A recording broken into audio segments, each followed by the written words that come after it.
what do you think? What are the biggest mistakes you see grooming business owner making, like when they're specifically trying to scale their business? Grow too fast, too quickly. Okay. Um, I made Mm. that mistake. Okay. When you try to grow too quickly, it's and you take on more than you can But you handle. can do, yeah. Yeah, yeah. Mm. Don't grow too fast. Mm. Understand that having a having multiple locations or having another location means you're going to be pulled in multiple directions. Wow. And Mm. if you don't have a solid team in one location, Mm. you're And not going to also be like able to keeping the recreate quality of the that. service same across the location would be become Yep. impossible. And again, it comes back to that hiring. You're not just hiring a groomer, hire somebody that fits into your work culture. Well, it starts at the bottom to be recognized as a trade, to be recognized as a formal, we're not even seen as a formal skill level by government standards. I mean, we're just Wow. lumped together under pet industry services. So we're all kind of lumped together, but to be able to stand out, like with anything, you have to have that formal background. You have to have that formal education. Hey guys, before I start the podcast, a quick introduction. My name is Varnit and I'm the founder of Pet Excel Marketing. Pet Excel Marketing is a marketing agency that specifically works with pet businesses. Over the years, we have worked with pet food brand, pet relocation businesses, pet SaaS companies, pet clothing brand, cat food businesses, dog grooming services, and many other product and service-based pet businesses globally. Our services includes everything from creating graphics to running your ad campaign. Not only that, we have built amazing websites and apps for pet businesses. So if you have a pet business and would like us to help grow it, click on the first link in the description to book a call with our team. Now enjoy the podcast. Hey guys, welcome back to another episode of the Pet Brand Podcast, the show where we would sit down and with the most inspiring founders, innovators, and leaders shaping the future of the pet industry. I'm your host Varnit, and every week we dive deep into the stories, strategies, and lessons that help pet brand founders start, grow, and scale successful businesses. Today, I'm thrilled to welcome someone who has truly redefined what professional grooming education looks like. Dara Forleo is the founder and president of the Whole Pet Grooming Academy, a department of education approved career school that's raising the bar for grooming professionals across the country. She's also a host of the Business of Pet Care, a national TV show helping pet owners and industry pros separate fact from fiction in a field, which is often clouded by misinformation. So in this conversation, we are going to explore how she built WPGA from the ground up, the strategy behind its growth, how she's helping groomers become confident entrepreneurs, and what the future of the pet care industry looks like. So, without further ado, let's dive into the conversation. Dara, thank you so much for being on the podcast. Thanks for having me. This is fun. Definitely, definitely. And yeah, I mean, like, every impactful brand, begins with a story. Usually a moment when a founder realizes something, crucial is missing in the world. So, Dara, can you take us back to the moment you decided to create the whole pet grooming academy? And like, what problem in the pet industry were you aiming to solve? Well, it's really there's two things because we had a huge rebrand. So, opening the school back 10 years ago, I actually knew back in the 90s when I went to grooming school, there was a better way of teaching. I am by heart, by nature, a serial scholar, as I like to deem Wow. myself. If I could be a full-time paid college student, like bring it on. I want to learn it all. I want to know it all. Wow. Especially when it comes to business, because business school doesn't teach you what you need to know about business, for one thing. But that's a whole other podcast. Yeah. Um, but so I knew then it was when I went to grooming school, it was severely lacking. I learned the hands-on. I didn't learn any theory. There was nothing about why I was doing what I was doing. Yeah. Only that this is how you do it, and this is what you need to do. And for me, theory goes hand in hand. You can't know how to if you don't know how a car runs, how do you fix it? So you have to have that background and Yeah. that theory aspect and Hmm. Hmm. and there wasn't any of that there. So I took a number of years of learning the why and then opened the school. So Mm. it kind of all fell into play, and the industry being unregulated, which I know a lot of people talk about that and don't understand that this is a we need to be held to higher standards. Standards are dogs should not be being injured in a grooming shop. Yeah, yeah. I mean, it shouldn't happen. There's no reason for it to Mm. happen. Mm. And it happens because people are undereducated Mm. and don't know the whys Yeah, and yeah, don't think that animal it's not just a number. So um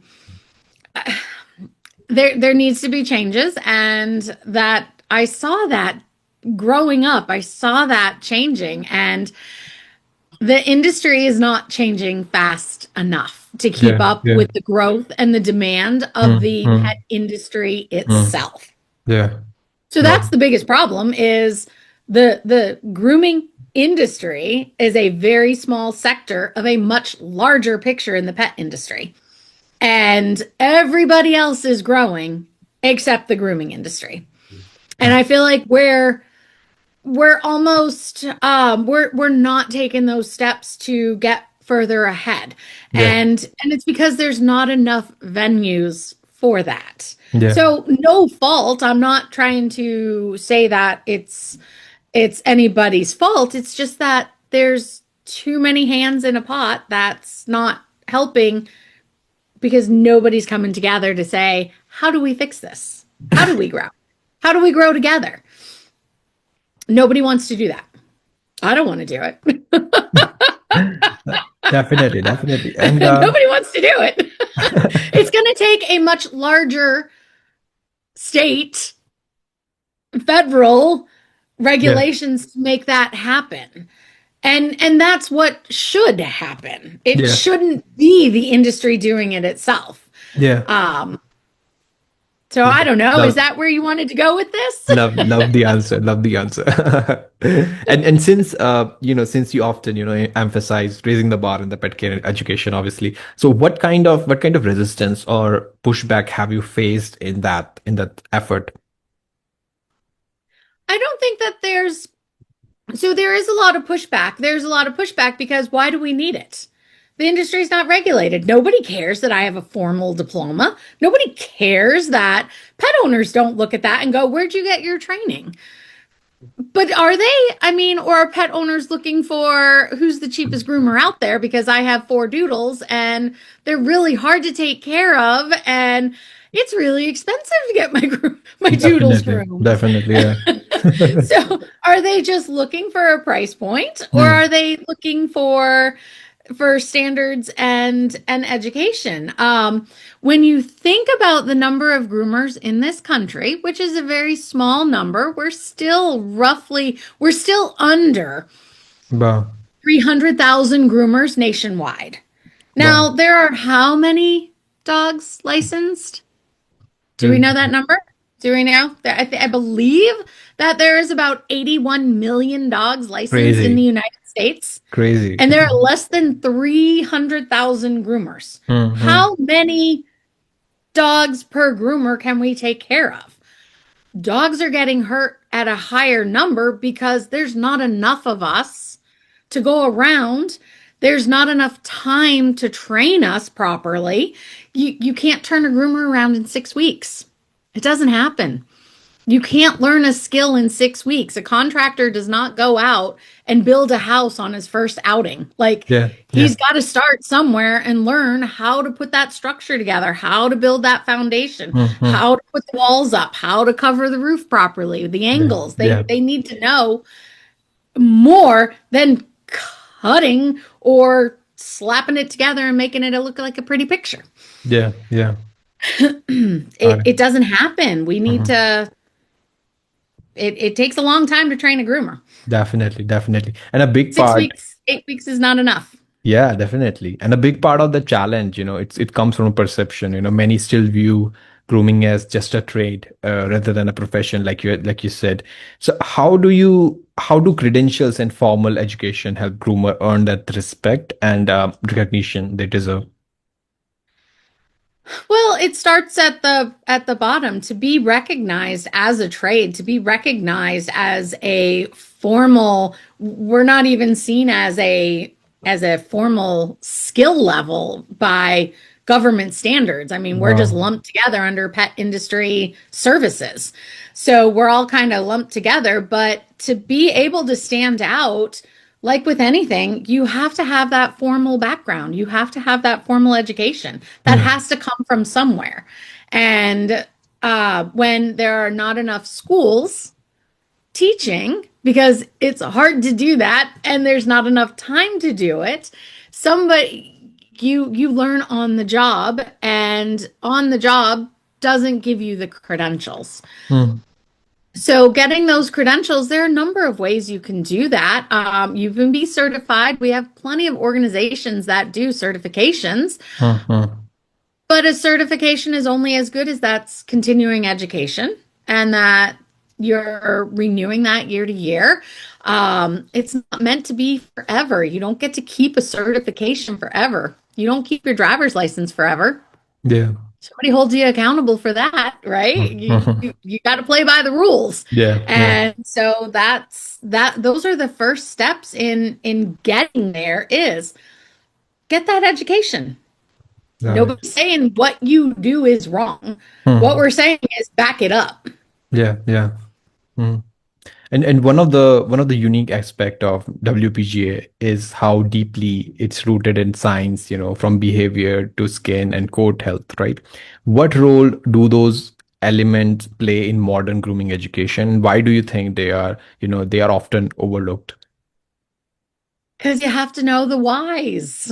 If Yeah, you're not yeah. learning why you're working on a coat or Mm, what kind of coat texture or mm, what products to properly use. It's not just every shampoo works on every coat. It doesn't work like that. yeah. Behavior is not just sit, stay, down, come. It's understanding that that animal on your table is a being and it shouldn't be hanging and strung up, and we shouldn't have to manipulate their bodies so that we can make them have perfect haircuts. That's that's not humane treatment. That's not humane handling. Yeah. Um, we should be able to see that what a side eye looks like and understand Mm, that dogs come in fearful. Not all dogs, but a lot of dogs come in. It's different. Um, they're comfortable at home on their couches. They're not comfortable on a table. And there's mm, some thoughts that people say, a dog that's groomed every 4 weeks, mm. that grooming becomes part of their life. Yeah. A dog that's groomed every 4, 6, 8, 1 months, once a year, it's not part of their it's not part of their They're natural. life. It's not, Yeah. Mm, it doesn't become routine for them. So those are the animals that process is that's not fun. I don't want to go to the groomer. I don't want to go just to get my yearly shave down or my yearly de-shed. yeah. That to them, that's a scary out of their Experience. element. Yeah. That'd be like taking somebody and going, okay, we're going skydiving today. you and we're going to jump out of an airplane and you're going to do it today, but you Yeah. hate flying. Yeah. But you're going to jump out of that plane and you are deathly afraid of heights and flying. Let's go. You going to make somebody do that? Yeah. Imagine if somebody's just chilling on a sofa and they're like, let's go.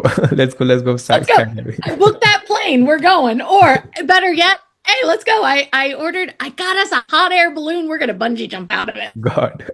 Right?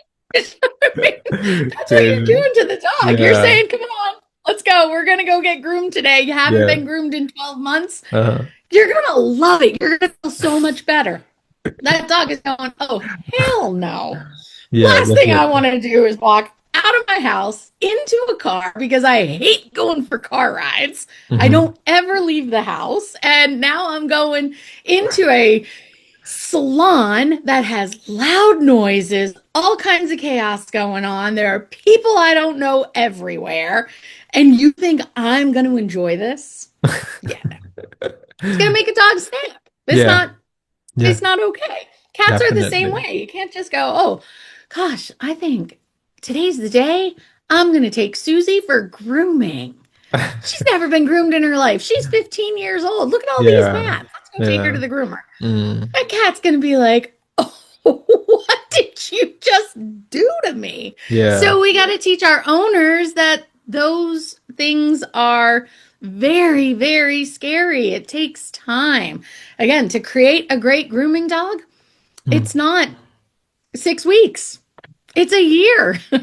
Definitely. It's a year of skill, just like any great groomer. Mm. It takes them a long time to learn their skill and trade. So, Mm. Mm. again, knowing that why, understanding and putting yourself in that dog's perspective of what's going on, that's a lot of chaos. That's a lot of sensories. That's a lot of and for a new groomer coming in that doesn't think like that because they are so focused on the job at hand. Yeah. I am so focused on, oh Mm. my God, I got to make this dog look perfect. Mm. And to think and then be standing over them going, so what's the life cycle of a flea? Do you know that fleas can lay up to 20,000 eggs and blah, blah, blah? And you're Yeah. telling, they're like, I'm just trying to clipper this dog. Like, why am I learning this right now when I am trying to focus on where my hand is and what this Yeah. dog is doing? And you're Yeah. telling me that that one little flea could possibly lay 20,000 eggs right now on this dog? Oh my God, my mind is blown. Mm. They can't take that all in. So Yeah. you gotta do things differently. You gotta slow it down and set it up and set that year up properly for a new entry level groomer Definitely. coming in. And Definitely. as an industry, we have to train them. Yeah. It's our Yeah. duty. Mm. Nobody's coming into this industry. We're losing groomers faster than we're gaining them. Yeah. Mm. And that's why you see everyone is hiring. Every single company is hiring. And Mm. there are so many pop up companies coming in. People coming out of corporate going, I'm done with my job. What's next? Oh, let's open a grooming shop. That's a great idea. There are a ton of dogs. Yeah. Mm. I groom my pets at home. I can do that. Yeah. And then they got all these little micro pop-up shops everywhere. So many of them coming in all over. I Mm. don't have a clue what they're doing and trying to say, oh, we're just going to hire groomers. You and everybody else, you're all fighting for the same people. Got it. The good Got it. ones stay where they're at and open Mm. their own places. Yeah. Yeah. And So where are you pulling? talking more about the building and scaling WPGA, building a DOE approved career school that you're talking Oh, about, yeah. from scratch is definitely not a small Mhm. feat, right? Especially in a niche like No. grooming. What early strategies helped you grow WPGA? Can I say WPGA or should I use Yeah, the yeah. full? That's what we go by, the WPGA. Yep. Okay, I Yep. thought that I might make a mistake, but like, should you use No, full? no, no, no. You're right. So Um, what early strategies helped you to grow WPGA from just an idea into a now a recognized institution? so I like play I play by the rules by a lot of things. There are a lot of things I like to color outside the lines too. But I like structure Yeah. and I like organization. And I don't like chaos. And so when you're going through to open a school, people are like, oh, anybody can open a grooming school. Yeah, anybody can open a grooming school. You're right. Anybody can. Anybody can do anything they want. But it took 3 years to get my license. It's not Wow. easy. There are a lot of levels Mm, of getting mm, your curriculum written out, mm, submitting it in, finding instructors that meet state level. Again, you're talking about an industry that is not recognized or licensed. So they go, who are you to say you're an expert at what you do? How can you prove that? mm. How do you justify just by saying, "Oh, well, I've been grooming for 15 years." Yeah. Okay, what's your background? Oh, I was self-taught. I watched YouTube videos and learned on YouTube.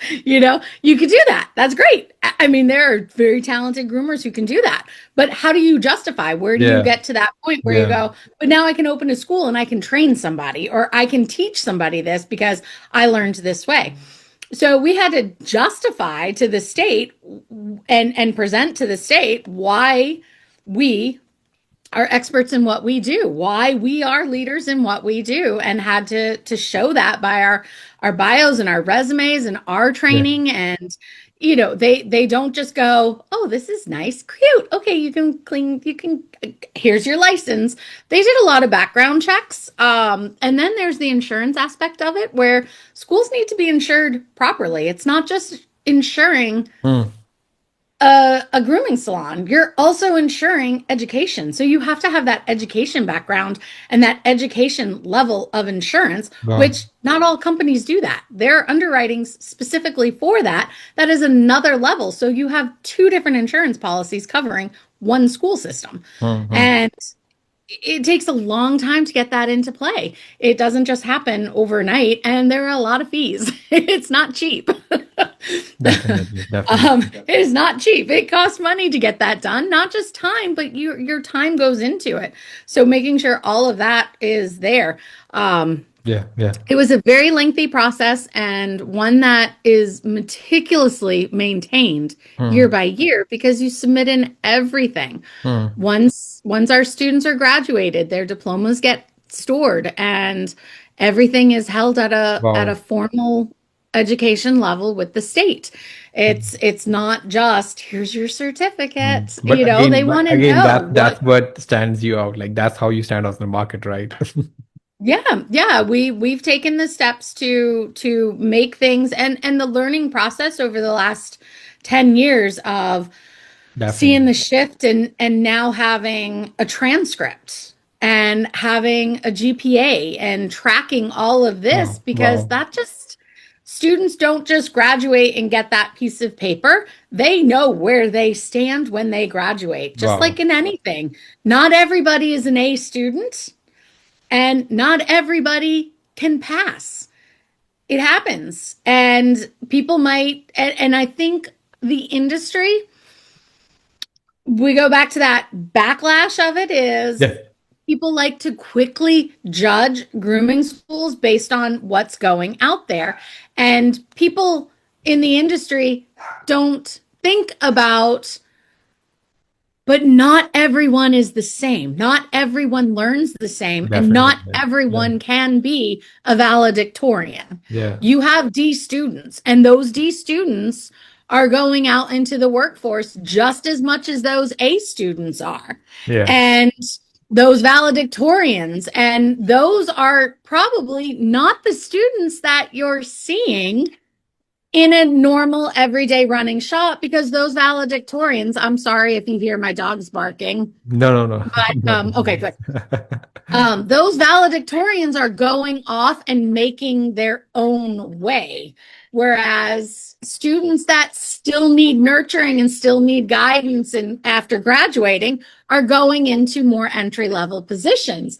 So Wow. judging a school based off of that, you Can't can't, do that. because Mm. not everyone's going to an Ivy League school, and not everyone's going to go to a community. There's all kinds of different levels of Definitely, graduations. definitely, definitely. And one of the most impressive outcome of WPGA is how many graduates, go on. Just you're talking about how many go to become business owners, authors, and Mhm. leaders, right? So how intentional was that result? Like when you were designing the program? It wasn't at all. My intention was to create more groomers and to get more groomers into the workforce. Yeah. And we're doing it, but we're more of a boutique school. We're definitely more of, even when we were teaching in person and hadn't gone to the remote training online, which again, we now do not teach entry level.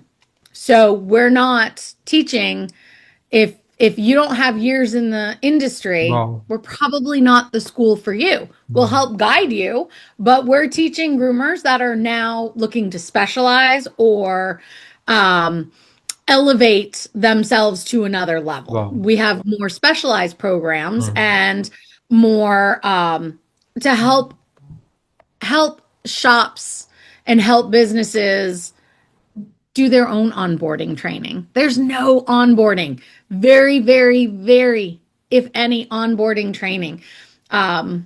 I like to, when I'm kind of talking and it's going on a tangent, but Yeah. our business owners are learning how to train their own groomers and how to effectively keep themselves productive Yeah. with bringing in others workforce Yeah. and getting other people into the workforce. So Mm. that is that level of difference that we do is you're Wow. coming to us. Our students that have graduated in the past are coming back going, now what, Dara? What's our next step? Where are we going next? Yeah. And have multiple diplomas because they're like, we got this, we got our foundation. Now I'm ready to put that roof on. Now I've got my structure, I've got my years in the industry. What's next? How do I make myself even better? Yeah. So our students tend to come back repeatedly for multiple diplomas. Wow. Wow. Love it. Love it. And that is unusual.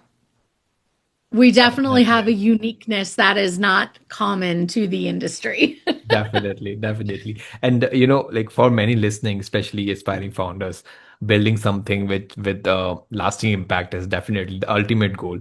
So what advice would you give on creating a business model that delivers long-term results rather than just like short-term profit? You have to be flexible. You got to know that if you have that business mind frame, that business owner entrepreneurial spirit, you got to be willing to take risks. Risk taking is Yeah. huge. You Yeah. just you have to do it, and you have to be able to envision. I like to talk to Mm. the business owners that I work with that, right now is great, but we're not working on right now. We're working on 5 years from now. You can't stay in the now because the now is yesterday. And you have to be 5 and 10 years ahead of what's going on. And I'm always thinking down the road, Wow. what's next? What's Mm. next? What's next? Mm. Because now is gone. And you don't stay ahead when you're only in the now. Yeah. And how do you keep yourself updated? Like what's going to happen in the future? Oh, I do so many classes. I'm in Wow. my MBA right now, Crazy. um, going through, because you need those next levels. Definitely. Um, I look at it in terms of as a business owner and somebody who owns a school.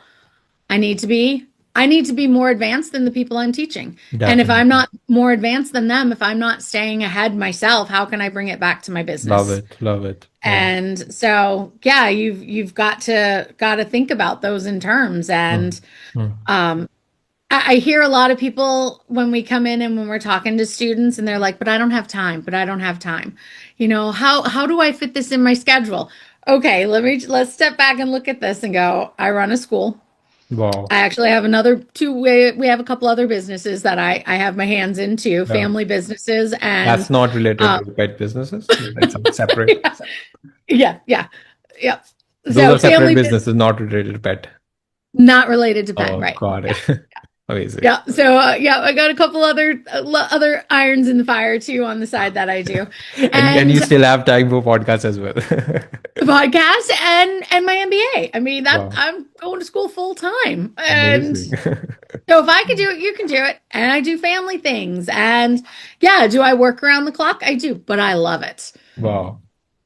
I love the business side of things. And when Mm-hmm. you're passionate about it, I could geek out on business all day long with people. Like Yeah, yeah. bring in those ROIs and bring in those KPIs and let's talk down and dirty, right? Love Like it. it doesn't happen in our industry very Yeah, often because yeah. we're very, very Very passionate about it's like, passionate about the pets and the animals yeah, and yeah. yeah, so I get it. I totally get it. And people like their specialization, and that's what we do is Mhm. create the uniqueness in them. Yeah, yeah. I want to see more business owners like me going, I want to work on the business. I don't want to be hands-on grooming all day long. I want to be that's working in the business, right? I want to be Definitely. working on my business. How do I get, that's what I love about our business, our students that have graduated is so many have gone on and done other things because they're Wow. like, well, if Derek can do it, I can do it. Wow. Wow. Right? Yeah, you can. Definitely. And another thing that, sets you apart is you are also the host of the Business of Pet Care TV show, right? So how has that media exposure, helped amplify WPGA's mission and credibility in the industry? We have not launched it yet. We're still in our first Okay, production okay, okay, phase, okay, so we're our first 6 episodes will be coming out very soon. okay, okay, Yeah. okay. Yeah, so that is brand new. It's just gonna be we're still they're still looking for we're still taking in to get some episodes recorded before we launch it fully. Love So it, there's love some it. out there. Okay, got So it, got it. yeah, but I And piggyback on that because I like being active on LinkedIn, and that's where yeah, we met on LinkedIn. I think definitely. LinkedIn is where I like being, and Yeah, that's how I got this particular show. Also, is through definitely. Yeah. engagement on LinkedIn. Uh-huh, uh-huh. And many pet business founder who might be listening to this podcast right now, they feel overwhelmed by marketing. If someone is struggling to grow their brand, like what do you think? Like, what's one strategy would you recommend to them so that they can focus on that basics first, then they can Yep. expand? So I've been taking a lot of marketing classes of late because it's very expensive to hire a marketer. Definitely. And it is. And I appreciate what the marketing companies do and how I am mind boggled by what is What goes happening. behind the scenes? Yes, it is unbelievable.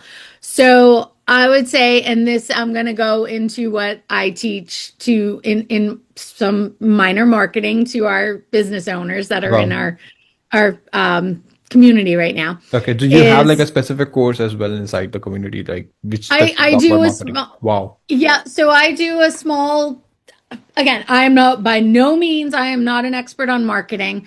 I've got probably enough knowledge to be dangerous. Definitely. Definitely. Yeah. I mean, all those But years of experience. yeah, I liked, and I had a love hate with I have a love hate with social media. Okay. Um, I know that everyone's like, you got to do videos, you got to do videos, and I'm like, I do so many videos because I have to record seminars and all kinds of stuff. So trying to get on, it's like, okay, I just got to bite the bullet and do it. So I say, just do the videos. But for social media, you have to know when one thing I wish I had known when I opened in 2006, my first business coming out of business school. Hmm. I wish I had known that I needed to have a ideal customer persona Okay. and Hmm. that I needed to be marketing specifically to Very that specific. Yeah. person, not just anyone Anybody. with a dog. Yeah. Yeah. I wish that one key, again, 20 almost 20 years ago, Wow. um, if I had known then what I know now, right? Hindsight. But, and social media really wasn't still, I mean, I think Yeah. Facebook, I don't even know. I don't know if I was even on Facebook in 2006 at Yeah. that point. But if I had realized then and known enough about marketing to have that one rule of thumb to say I Wow. need to have a customer persona Hmm. um and to think about my brand and my mission statements and my uniqueness and the problem that I'm going to be Hmm. solving if I Hmm. had known that, and that's what I teach to To your my students students, now. to Yeah. my Hmm. coaching business owners Love is it. you're not just looking for you're not just looking for anybody with a dog. You're looking for a specific person. And I would say that too for even hiring Hmm. groomers. Hmm. One thing I see is everyone right now is trying to hire the exact same person. And you're not trying to just hire a groomer. You are trying to hire a team member who is going to be part of your family, and they have to fit in to your work culture, not your work environment, your work culture. And that makes a huge difference when you have all of those little segments. Even as a small business owner or a solopreneur, you just have to have that set up and confident in it, because Hmm. that's who you're trying to attract as a customer. Hmm. Hmm. Is that what you Definitely. were looking for? Yeah, definitely. Love the answer. Uh, what do you think? Like, what do you think? What are the biggest mistakes you see grooming business owner making? Like when they're specifically trying to scale their business. Grow too fast, too quickly. Okay. Um, I made Mm. that mistake. Okay. When you try to grow too quickly. Mm. It's and you take on more than you can What you handle. can do? Yeah. Yeah, yeah. Mm. Don't grow too fast. Mm. Understand that having a having multiple locations or having another location means you're going to be pulled in multiple directions. Wow. And Mm. if you don't have a solid team in one location, Mm. you're And not going to also be like able to keeping the recreate quality of the that. service same across the location would be become Yep. impossible. And again, it comes back to that hiring. You're not just hiring a groomer. Hire somebody that fits into your work culture. Mm. That's going to fit in, and I really think there's something to be said about that. Yeah. Yeah.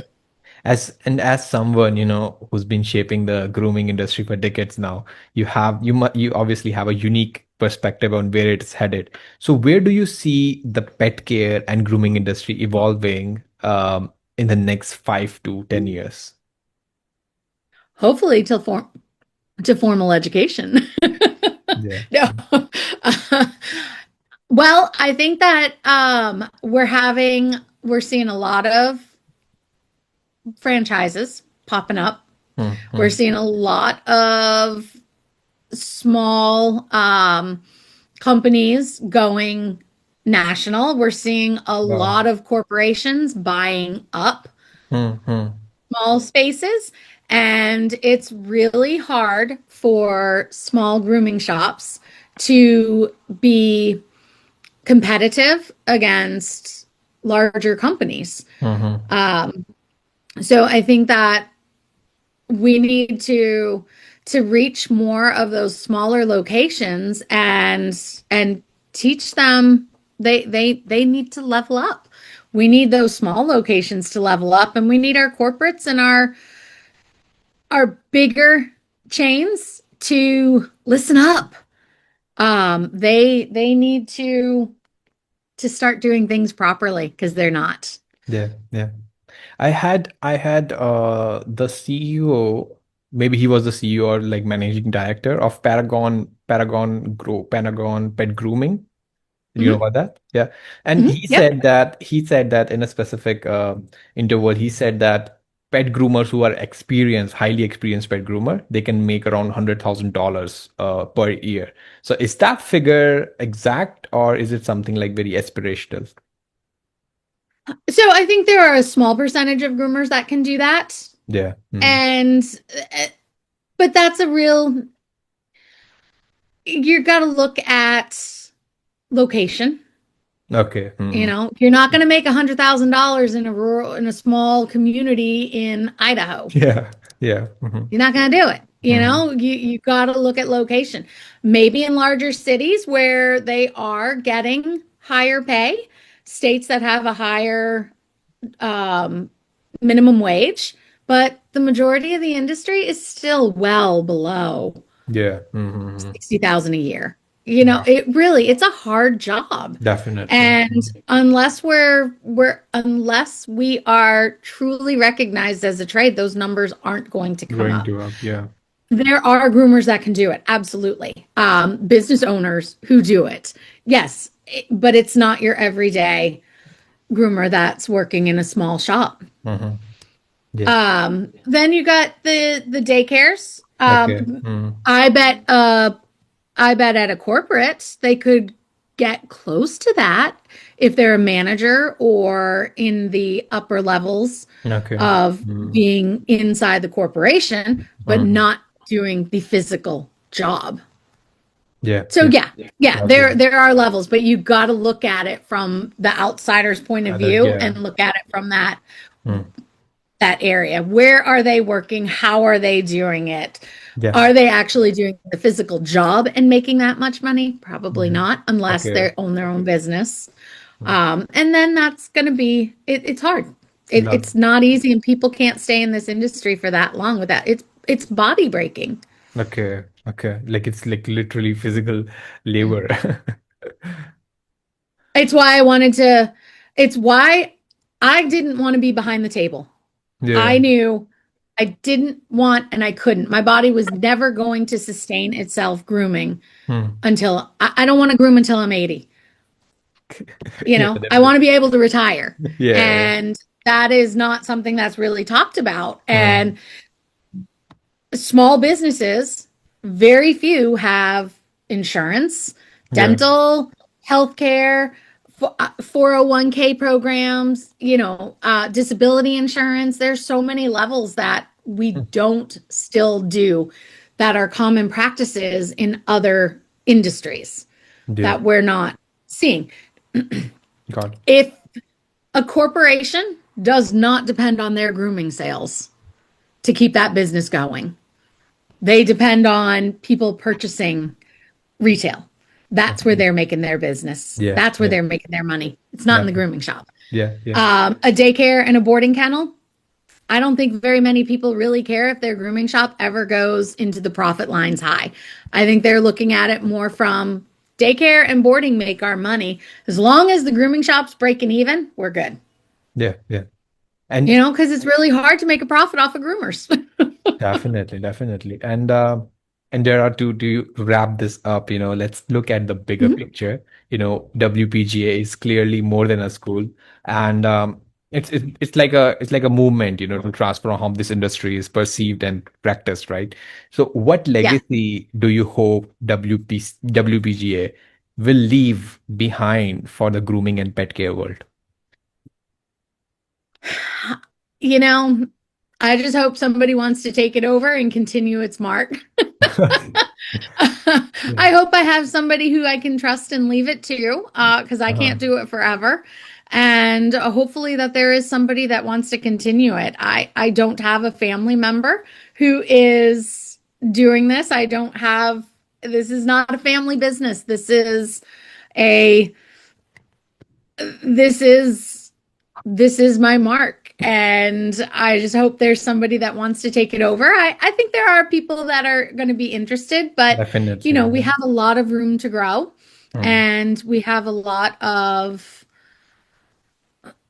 there's always room to grow. Yeah. I think right now, Hmm. where we're at with this transition, it's going to be interesting to see what the next 5 years Yeah. brings, because I see the 5 year mark and I see the 10 year mark. Yeah. Now I got to get everybody else on board with it, Yeah. Yeah. And meaning the industry on board with it. yeah, definitely. And what current challenges you are facing as of now? Getting our vision out there, Yeah. marketing, Yeah. Yeah. Yeah. getting our vision, getting that out there. We were very unclear on it for a number of years, and we have just finally got it clear. And I think it's starting to come together. But it's taken a long time. It's the challenge is real. I mean, we had to really our customer persona changed so many times. And I Wow. feel like that now that we've hyper focused in on the one, because it's hard. And I know I can see it. I can see everybody in the grooming or just people getting into a small business and going, but I have so many people to target. I have so many different, and it's hard to channel in on that one. And now that we finally have done that, and things are starting, it's starting to stick. Love it. Love it.